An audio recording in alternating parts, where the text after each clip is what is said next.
जय हिंद दोस्तों, कैसे हैं आप सब। उम्मीद करता हूं कि आप लोग अच्छे होंगे। स्वागत है आपका अपना चैनल सनातन धर्म में। दोस्तों, मैं रोज कोशिश करता हूं कि आप लोगों के लिए अच्छी अच्छी कहानी लेकर आऊं। चलो आज कुछ अच्छे सुनते हैं।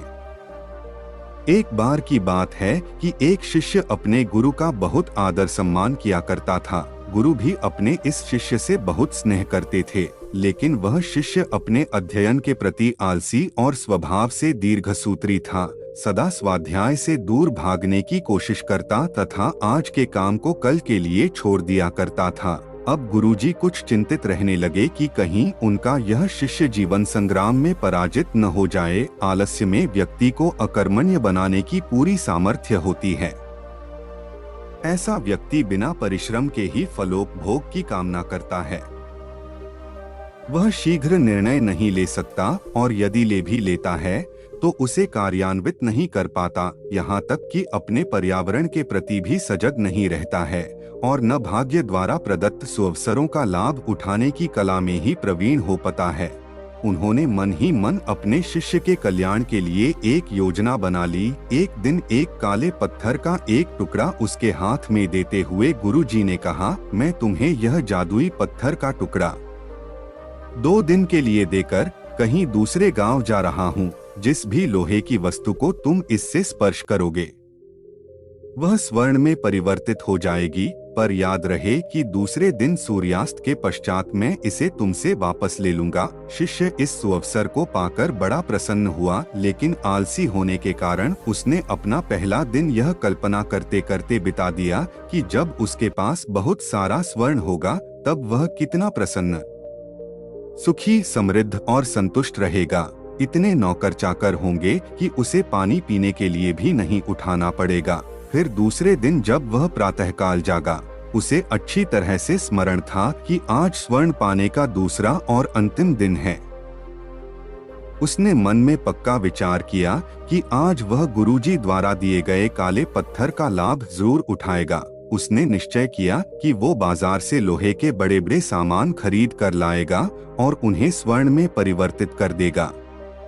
दिन बीतता गया, पर वह इसी सोच में बैठा रहा कि अभी तो बहुत समय है, कभी भी बाजार जाकर सामान लेता आएगा।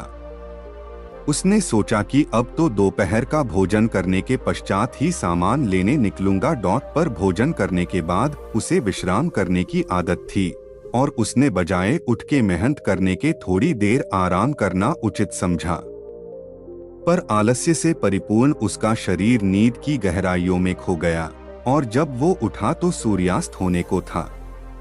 अब वह जल्दी जल्दी बाजार की तरफ भागने लगा, पर रास्ते में ही उसे गुरुजी मिल गए। उनको देखते ही वह उनके चरणों पर गिरकर उस जादुई पत्थर को एक दिन और अपने पास रखने के लिए याचना करने लगा, लेकिन गुरुजी नहीं माने और उस शिष्य का धनी होने का सपना चूर चूर हो गया। पर इस घटना की वजह से शिष्य को एक बहुत बड़ी सीख मिल गई। उसे अपने आलस्य पर पछतावा होने लगा।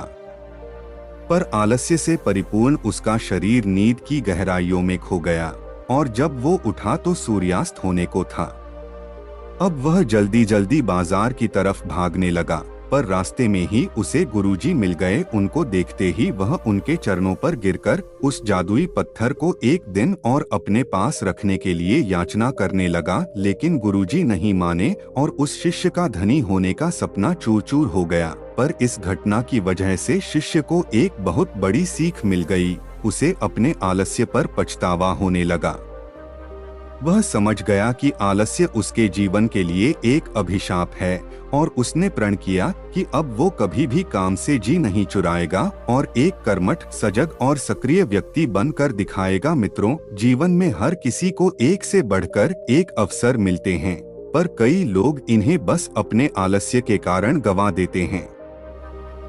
इसलिए मैं यही कहना चाहता हूँ कि यदि आप सफल, सुखी, भाग्यशाली, धनी अथवा महान बनना चाहते हैं तो आलस्य और दीर्घसूत्रता को त्याग कर अपने अंदर विवेक, कष्टसाध्य श्रम और सतत जागरूकता जैसे गुणों को विकसित कीजिए। और जब कभी आपके मन में किसी आवश्यक काम को टालने का विचार आए तो स्वयं से एक प्रश्न कीजिए, आज ही क्यों नहीं। दोस्तों वीडियो कैसे लगे, आप लोगों को अच्छी लगी तो कमेंट करके हमें बताएं और चैनल पर पहली बार आए हैं तो चैनल को सब्सक्राइब जरूर करें। धन्यवाद।